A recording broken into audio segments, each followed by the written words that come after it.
Creative Shailaja ಚಾನೆಲ್ಗೆ ನಿಮ್ಮೆಲ್ಲರಿಗೂ ಸ್ವಾಗತ. ಇವತ್ತು ನಾನು ಗೌರಿ ಹಬ್ಬದಲ್ಲಿ ಮುತ್ತೈದೆಯರಿಗೆ ಮರದ ಬಾಗಿನವನ್ನ ಯಾವ ರೀತಿ ಕೊಡಬೇಕು, ಹಾಗೆ ಮರದ ಬಾಗಿನವನದಲ್ಲಿ ಏನೇನೆಲ್ಲ ಇಡಬೇಕು ಅನ್ನೋದ್ರ ಬಗ್ಗೆ ಇವತ್ತು ವಿಡಿಯೋನ ಮಾಡಿ ನಿಮ್ಗೆ ತೋರಿಸ್ತಾ ಇದ್ದೀನಿ ಫ್ರೆಂಡ್ಸ್. ಅದು ಅಲ್ದಿರ ಬರೀ ಮರದ ಬಾಗಿನವನ್ನ ನಾವು ಇನ್ನೊಬ್ಬರಿಗೆ ಕೊಡಬೇಕಾದ್ರೆ, ಹಾಗೆ ನಾವು ಈಸ್ಕೋಬೇಕಾದ್ರೆ ಅದರಲ್ಲಿರುವಂತಹ ಪ್ರತಿಯೊಂದು ಪದಾರ್ಥಗಳ ಬಗ್ಗೆ ಅದರ ಮಹತ್ವ ನಮ್ಗೆ ಗೊತ್ತಿರಬೇಕು. ಆತರ ಅದರ ಮಹತ್ವವನ್ನ ನಮ್ಗೆ ಗೊತ್ತಿತ್ತು ಅಂತಂದ್ರೆ ನಾವು ಭಕ್ತಿ ಪೂರ್ವಕವಾಗಿ ಒಂದು ಮರದ ಬಾಗಿನವನ್ನ ಅವರು ಕೊಡೋದಕ್ಕೂ ಸಾಧ್ಯ, ಹಾಗೆಯೇ ನಾವು ಈಸ್ಕೊಳ್ಳೋದಕ್ಕೂ ಕೂಡ ಸಾಧ್ಯ. ಆ ಕಾರಣದಿಂದ ನಾವು ಮುಖ್ಯವಾಗಿ ಗೌರಿ ಬಾಗಿನದಲ್ಲಿ ನಾವಿಡುವಂತ ವಸ್ತುವಿನ ಬಗ್ಗೆ ಸಂಪೂರ್ಣವಾದ ಮಾಹಿತಿಯನ್ನ ತಿಳ್ಕೋಬೇಕು ಫ್ರೆಂಡ್ಸ್. ಹಾಗೆಯೇ ಯಾವ್ಯಾವ ಪದಾರ್ಥದಲ್ಲಿ ಯಾವ ಯಾವ ಒಂದು ದೇವರ ಒಂದು ಸ್ಥಾನವಿದೆ, ಹಾಗೆಯೇ ಯಾರಿಗೆ ನಾವು ಬಾಗಿನವನ್ನು ಕೊಡಬೇಕು, ಯಾವ ರೀತಿಯಾಗಿ ಕೊಡಬೇಕು ಅನ್ನೋದರ ಬಗ್ಗೆ ಇವತ್ತು ಸಂಪೂರ್ಣವಾದ ವಿವರಣೆಯನ್ನ ನಾನು ನಿಮ್ಗೆ ಹೇಳ್ಕೊಡ್ತಾ ಇದ್ದೀನಿ. ವಿಡಿಯೋನ ಎಲ್ಲಿನೂ ಸ್ಕಿಪ್ ಮಾಡಿದಿರಾ ಸಂಪೂರ್ಣವಾಗಿ ನೋಡಿ ಫ್ರೆಂಡ್ಸ್. ಹಾಗೆಯೇ ಕೆಲವರೆಲ್ಲ ಮರದ ಬಾಗಿನದಲ್ಲಿ ಒಂದು ಅಡಿಗೆಗೆ ಆಗುವಂತಹ ಸಾಮಾನುಗಳನ್ನೆಲ್ಲ ಕೂಡ ಇಟ್ಟು ಕೊಡ್ತಾರೆ, ತರಕಾರಿ ಹಣ್ಣು ಅದು ಎಲ್ಲ ಕೂಡ. ಇಲ್ಲಿ ನಾನು ಬರೀ ಸ್ವಲ್ಪ ಮುಖ್ಯವಾಗಿ ಇರುವಂತಹ ಸಾಮಾನುಗಳನ್ನ ನಾನು ನಿಮ್ಗೆ ತೋರಿಸ್ತಾ ಇದ್ದೀನಿ. ನಿಮ್ಮ ಇಚ್ಛೆ ಇದ್ದಲ್ಲಿ ನೀವು ತರಕಾರಿಗಳನ್ನೆಲ್ಲನೂ ಕೂಡ ಅಡಿಗೆಗಾಗುವಂತ ಸಾಮಾನುಗಳನ್ನೆಲ್ಲ ಕೂಡ ಮೆಣಸಿನಕಾಯಿ ಆಗಿರ್ಬೋದು, ಹುಣಸೆ ಹಣ್ಣು ಆಗಿರ್ಬೋದು, ತರಕಾರಿ ಆಗಿರ್ಬೋದು, ಪ್ರತಿಯೊಂದು ಪದಾರ್ಥಗಳನ್ನು ಕೂಡ ಇಟ್ಬಿಟ್ಟು ಬಾಗಿನವನ್ನ ಕೊಡಬಹುದು ಫ್ರೆಂಡ್ಸ್. ಹಾಗಾಗಿ ನಾನು ಹೇಳೋದೇನು ಅಂತಂತಂದ್ರೆ, ಮರದ ಬಾಗಿನದಲ್ಲಿ ಇಡುವಂತ ಪದಾರ್ಥಗಳ ಬಗ್ಗೆ, ಯಾವ ಯಾವ ಒಂದು ಪದಾರ್ಥದಲ್ಲಿ ಯಾವ ಯಾವ ಒಂದು ದೇವರ ಸ್ಥಾನವಿದೆ ಅದನ್ನ ಸಂಪೂರ್ಣವಾಗಿ ತಿಳ್ಕೊಂಡು ನೀವು ಮರದ ಬಾಗಿನವನ್ನ ಕೊಟ್ರಿ ಅಂದ್ರೆ ಭಕ್ತಿ ಪೂರ್ವಕವಾಗಿ ನೀವು ಒಂದೊಬ್ಬರಿಗೆ ಬಾಗಿನವನ್ನ ಅರ್ಪಿಸ್ತೀರಾ ಫ್ರೆಂಡ್ಸ್. ಹಾಗೆ ತಿಳ್ಕೊಂಡಿದ್ದವರು ತಗೊಳ್ಳೋರು ಕೂಡ ತಿಳ್ಕೊಂಡ್ರು ಅಂದ್ರೆ ಅವರು ಕೂಡ ಭಕ್ತಿ ಪೂರ್ವಕವಾಗಿ ಆ ಒಂದು ಬಾಗಿನವನ್ನ ಈಸ್ಕೊಂತಾರೆ. ಆ ಕಾರಣಕ್ಕಾಗಿ ನಾನು ಇವತ್ತು ವಿವರವಾಗಿ ನಿಮ್ಗೆ ಈ ಮರದ ಬಾಗಿನದ ಬಗ್ಗೆ ತಿಳಿಸ್ತಾ ಇದ್ದೀನಿ. ವಿಡಿಯೋನ ಎಲ್ಲಿನೂ ಸ್ಕಿಪ್ ಮಾಡಕ್ ಹೋಗ್ಬೇಡಿ, ಸಂಪೂರ್ಣವಾಗಿ ನೋಡಿ. ಈಗ ವಿಡಿಯೋನ ಶುರು ಮಾಡೋಣ, ನೋಡೋಣ ಬನ್ನಿ. ನೋಡಿ, ಮೊದಲಿಗೆ ನಾವು 2 ಹೊಸ ಮರವನ್ನ ತಗೋಬೇಕು. ಹೊಸ ಮರನ ತಗೊಂಡ್ಬಿಟ್ಟು ಅದಕ್ಕೆ ನೀಟಾಗಿ ತೊಳೆದು ಇಟ್ಕೋಬೇಕು. ತೊಳೆದು ಇಟ್ಕೊಂಡಾದ್ಮೇಲೆ ಅದಕ್ಕೆ ನಾವು ಈ ತರ ಇಂಟು ಮಾರ್ಕಲ್ಲಿ ಕುಂಕುಮ ಹಾಗೂ ಅರ್ಶನವನ್ನ ಹಚ್ಕೊಂಡು ಅದ್ರ ಮೇಲೆ ಕುಂಕುಮವನ್ನ ಹಚ್ಕೋಬೇಕು. ಈಗ ಈ ಮರಕ್ಕೆ ಹಚ್ಚಿ ತೋರಿಸ್ತೀನಿ ನೋಡಿ. ಇವಾಗ ಇದು ಹೊಸ ಮರ ಆಗಿರೋದ್ರಿಂದ ನಾವು ಇದಕ್ಕೆ ಅರ್ಶನವನ್ನ ಈ ತರ ಹಚ್ಚಬೇಕು. ಇಂಟು ಮಾರ್ಕಲ್ಲಿ ಈ ತರ ಹಚ್ಬಿಟ್ಟು ಇಲ್ಲಿ ಅರಿಶಿನ ಹಾಗೂ ಕುಂಕುಮವನ್ನ ನಾವು ಪೂಜೆಯನ್ನ ಮಾಡ್ಕೋಬೇಕು. ಇದಕ್ಕೆ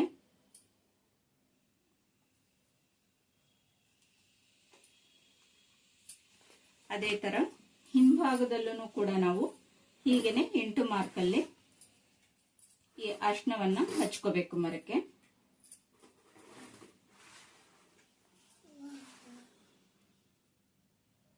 ಹಿಂಭಾಗದಲ್ಲೂ ಕೂಡ ಇದೇ ತರ ಅರ್ಶನ ಹಾಗೂ ಕುಂಕುಮನ ಹಚ್ಕೊಂಡು ಇದಕ್ಕೂ ಕೂಡ ನಾವು ಪೂಜೆಯನ್ನ ಮಾಡ್ಕೋಬೇಕು. ನೋಡಿ, ಈಗ ಇದು ಇಟ್ಟಾಯ್ತು. ಇದು ಇಟ್ಟಾದ್ಮೇಲೆ ಇವಾಗ ಇದ್ರ ಮೇಲೆ ನಾವು ಒಂದು ಹೊಸ ಬಟ್ಟೆಯನ್ನ ಹಾಕೋಬೇಕು. ಹೊಸ ಬಟ್ಟೆನಾದ್ರೂ ಹಾಕೋಬಹುದು, ಇಲ್ಲ ಅಂತಂತಂದ್ರೆ ನಾವು ಮುತ್ತಿನ ಎಲೆ ಆಗಿರ್ಬಹುದು ಅಥವಾ ಬಾಳೆ ಎಲೆ ಆಗಿರ್ಬಹುದು, ಅದನ್ನ ಬೇಕಾದ್ರೂ ನಾವು ಈ ಮರದಲ್ಲಿ ಹಾಕೋಬೇಕು. ಈ ತರ ಹಾಕೊಂಡಿದ್ದಾಗಿದ ನಂತರ ಈಗ ಇದಕ್ಕೆ ನಾವು ಈಗ ನೋಡಿ ಎಲೆ, ಅಡಿಕೆ, ಅರ್ಶನ ಕೊಂಬು ಹಾಗೂ ದಕ್ಷಿಣೆ ಹಾಗೂ ಹೂವು ಇಷ್ಟನ್ನು ಕೂಡ ನಾವು ಮೊದಲಿಗೆ ಮರದಲ್ಲಿ ಇಡಬೇಕು.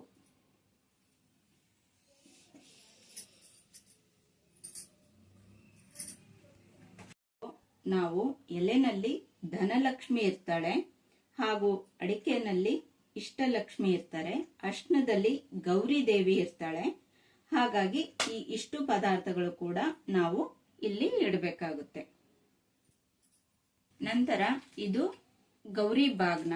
ಗೌರಿ ಬಾಗ್ನದಲ್ಲಿ ಬಂದು ಈಗ ಇದರಲ್ಲಿ ಅರ್ಶನ, ಕುಂಕುಮ, ಸಿಂಧೂರ, ಹಾಗೆ ಕಾಡಿಗೆ, ಆಮೇಲೆ ಬಾಚಣಿಗೆ, ಕನ್ನಡಿ ಎಲ್ಲಾನು ಕೂಡ ಇದರಲ್ಲಿ ಇರುತ್ತೆ. ಸಿಂಧೂರದಲ್ಲಿ ಬಂದುಬಿಟ್ಟು ಸರಸ್ವತಿ ಇರ್ತಾಳೆ, ಕನ್ನಡಿಯಲ್ಲಿ ರೂಪಲಕ್ಷ್ಮಿ, ಹಾಗೆ ಬಾಚಣಿಗೆಯಲ್ಲಿ ಶೃಂಗಾರ ಲಕ್ಷ್ಮಿ, ಕಾಡಿಗೆಯಲ್ಲಿ ಲಜ್ಜಾಲಕ್ಷ್ಮಿ, ಇಷ್ಟೂ ಕೂಡ ದೇವರುಗಳು ಈ ಒಂದು ಗೌರಿ ಬಾಗಿನದಲ್ಲಿ ಇರ್ತಾರೆ. ಹಾಗೆ ಬಳೆ ಕೂಡ ಇಡಬೇಕು. ಆಮೇಲೆ ತೆಂಗಿನಕಾಯಿ ಇಡಬೇಕು. ತೆಂಗಿನಕಾಯಿಯಲ್ಲಿ ಸಂತಾನ ಲಕ್ಷ್ಮಿ ಇರ್ತಾರೆ. ಹಾಗೂ ಅರಿಶಿನ ಹಾಗೂ ಕುಂಕುಮ, ಇದು ನೀವು ಚಿಕ್ಕದಾಗಿರುವಂತಹ ಪ್ಯಾಕೆಟ್ಗಳು ಬೇಕಾದ್ರೂ ಇಡಬಹುದು ಅಥವಾ ಈ ತರ ಡಬ್ಬಿಗಳು ಬೇಕಾದ್ರೂ ಇಡಬಹುದು. ಅರಿಶಿನದಲ್ಲಿ ಗೌರಿ ಹಾಗೆ ಕುಂಕುಮದಲ್ಲಿ ಮಹಾಲಕ್ಷ್ಮಿ ಇರ್ತಾರೆ. ಹಣ್ಣುಗಳಲ್ಲಿ ಜ್ಞಾನ ಲಕ್ಷ್ಮಿ ಇರ್ತಾರೆ. ಆ ಕಾರಣದಿಂದ ಹಣ್ಣುಗಳನ್ನು ಕೂಡ ನಾವು ಇಲ್ಲಿ ಇಟ್ಕೋಬೇಕು. ಈ ತರ 5 ತರ ಹಣ್ಣು ಬೇಕಾದ್ರೂ ಇಟ್ಕೋಬಹುದು, ಅಥವಾ 3 ತರ ಹಣ್ಣು ಬೇಕಾದ್ರೂ ಇಡಬಹುದು, ಇಲ್ಲ 2 ತರ ಹಣ್ಣು ಬೇಕಾದ್ರೂ ನೀವು ಇಟ್ಕೋಬಹುದು. ಹಾಗೇನೆ ಒಂದು ಬೆಲ್ಲದ ಅಚ್ಚನ್ನು ಕೂಡ ಇಡಬೇಕು. ಬೆಲ್ಲದ ಅಚ್ಚದಲ್ಲಿ ಬಂದು ರಸಲಕ್ಷ್ಮಿ ಇರ್ತಾರೆ. ಅಕ್ಕಿಯಲ್ಲಿ ಶ್ರೀಲಕ್ಷ್ಮಿ ಇರ್ತಾರೆ.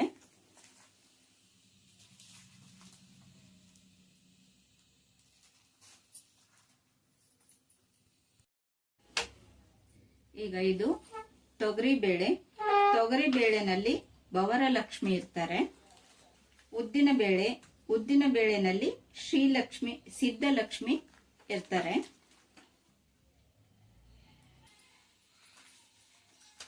ಬೇಳೆ ವಿದ್ಯಾಲಕ್ಷ್ಮಿ ಹೆಸರು ಬೇಳೆನಲ್ಲಿ. ಆಮೇಲೆ ಇದು ಗೋಧಿ ಬೇಕಾದ್ರೂ ಇಡಬಹುದು, ಇಲ್ಲ ರವೆ ಇದ್ರೆ ರವೆ ಬೇಕಾದ್ರೂ ಇಡಬಹುದು.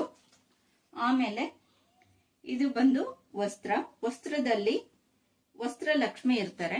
ಹಾಗಾಗಿ ಈ ಒಂದು ವಸ್ತ್ರನು ಕೂಡ ಇಡಬೇಕು. ಇಷ್ಟೆಲ್ಲನೂ ಕೂಡ ಇಟ್ಟಿದಾಗಿದ ನಂತರ ನಿಮ್ಗೆ ಇನ್ನೂ ಹೆಚ್ಚಿನದು ಇಡಬೇಕು ಅನಿಸಿದಾಗ ನೀವು ತರಕಾರಿಗಳನ್ನು ಕೂಡ ಇದರಲ್ಲಿ ಇಟ್ಕೋಬಹುದು.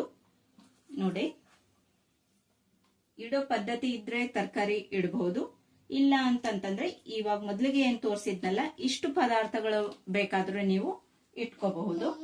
ಇಲ್ಲಿ ನಾನು ಒಂದು ಜೋಳ, ಹಾಗೆ ಸೌತೆಕಾಯಿ, ಹಾಗೆ 2 ಟೊಮಾಟ, ಹಾಗೆ 2 ಕ್ಯಾರೆಟ್ ಅನ್ನು ಕೂಡ ಇಡ್ತಾ ಇದ್ದೀನಿ. ನೋಡಿ, ಇಷ್ಟು ಎಲ್ಲಾನು ಕೂಡ ನಾವು ಗೌರಿ ಬಾಗ್ನವನ್ನ ಈ ತರ ಇಟ್ಟು ದೇವರಿಗೆ ಅರ್ಪಿಸಿ ಇದಕ್ಕೆ ಒಂದು ಪೂಜೆಯನ್ನ ಮಾಡಬೇಕು.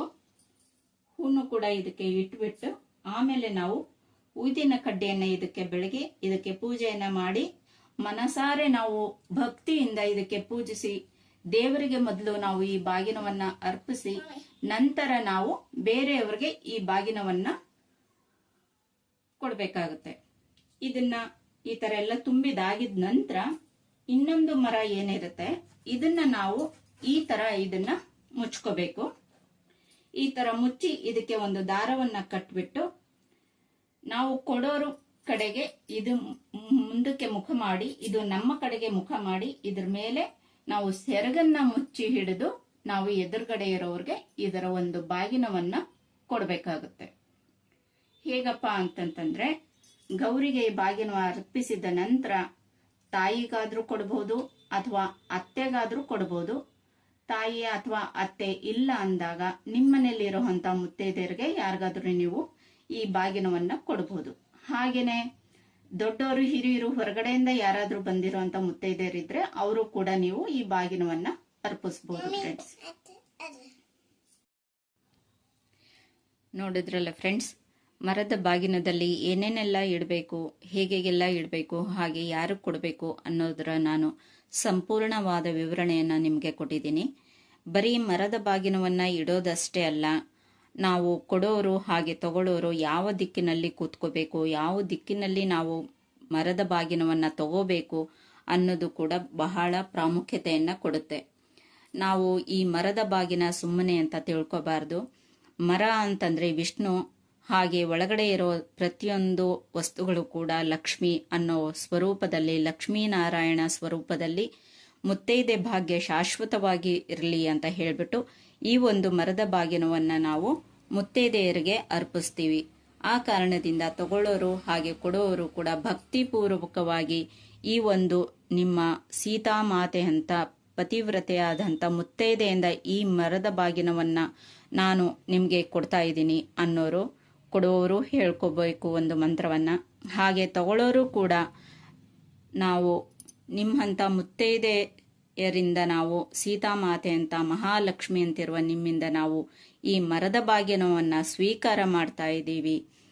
ನಿಮ್ಮ ಮುತ್ತೈದೆತನವನ್ನು ಗಟ್ಟಿಯಾಗಿರಲಿ, ಹಾಗೆ ನಮ್ಮ ಮುತ್ತೈದೆತನವು ಗಟ್ಟಿಯಾಗಿರಲಿ ಅಂತ ದೇವರಲ್ಲಿ ಪ್ರಾರ್ಥಿಸಿಕೊಂಡು ನಾವು ಈ ಒಂದು ಮರದ ಬಾಗಿನವನ್ನು ಸ್ವೀಕಾರ ಮಾಡಬೇಕು. ಫ್ರೆಂಡ್ಸ್, ನೋಡಿದ್ರಲ್ಲ, ಇಷ್ಟೊತ್ತವರೆಗೂ ನಾನು ಈ ತೋರಿಸಿರೋಂಥ ಮರದ ಬಾಗಿನದ ಒಂದು ಮಾಹಿತಿ ನಿಮಗೆ ಇಷ್ಟ ಆದಲ್ಲಿ ಒಂದು ಲೈಕನ್ನು ಕೊಡಿ, ಹಾಗೆ ಶೇರ್ ಮಾಡಿ, ಹಾಗೆ ನನ್ನ ಚಾನಲ್ನ ಸಬ್ಸ್ಕ್ರೈಬ್ ಮಾಡ್ಕೊಳ್ಳಿ. ಫ್ರೆಂಡ್ಸ್, ಇನ್ನು ಇದರಲ್ಲಿ ಏನಾದರೂ ಒಂದು ಮಿಸ್ ಆಗಿದ್ರೆ ದಯವಿಟ್ಟು ಕ್ಷಮಿಸಿ. ನನಗೆ ನಮ್ಮ ಅತ್ತೆಯವರು ಪೂಜೆ ಮಾಡುವಾಗ ಯಾವ ರೀತಿಯಾಗಿ ಒಂದು ಮರದ ಬಾಗಿನವನ್ನು ಜೋಡಿಸ್ಬಿಟ್ಟು ಮುತ್ತೈದೆಯರಿಗೆ ಬಾಗಿನವನ್ನು ಕೊಡ್ತಾ ಇದ್ರು ಅದನ್ನು ನಾನು ಇವತ್ತು ನಿಮಗೆ ಇಲ್ಲಿ ತೋರಿಸಿದ್ದೀನಿ. ಫ್ರೆಂಡ್ಸ್, ಹಾಗಾದರೆ ಈ ವಿಡಿಯೋ ಇಷ್ಟ ಆದರೆ ಒಂದು ಲೈಕ್ ಮಾಡಿ, ಶೇರ್ ಮಾಡಿ, ಹಾಗೆ ನನ್ನ ಚಾನಲ್ನ ಸಬ್ಸ್ಕ್ರೈಬ್ ಮಾಡ್ಕೊಳ್ಳಿ ಅಂತ ಹೇಳ್ತಾ, ಎಲ್ಲರಿಗೂ ಆ ಮಹಾತಾಯಿ ಗೌರಿ ಒಳ್ಳೆಯದು ಮಾಡಲಿ, ಎಲ್ಲರಿಗೂ ಕೂಡ ಸೌಭಾಗ್ಯವನ್ನು ಕೊಡಲಿ ಅಂತ ಹೇಳ್ತಾ ಇಲ್ಲಿಗೆ ವಿಡಿಯೋವನ್ನು ಮುಗಿಸ್ತಾ ಇದ್ದೀನಿ. ನಮಸ್ಕಾರ ಫ್ರೆಂಡ್ಸ್.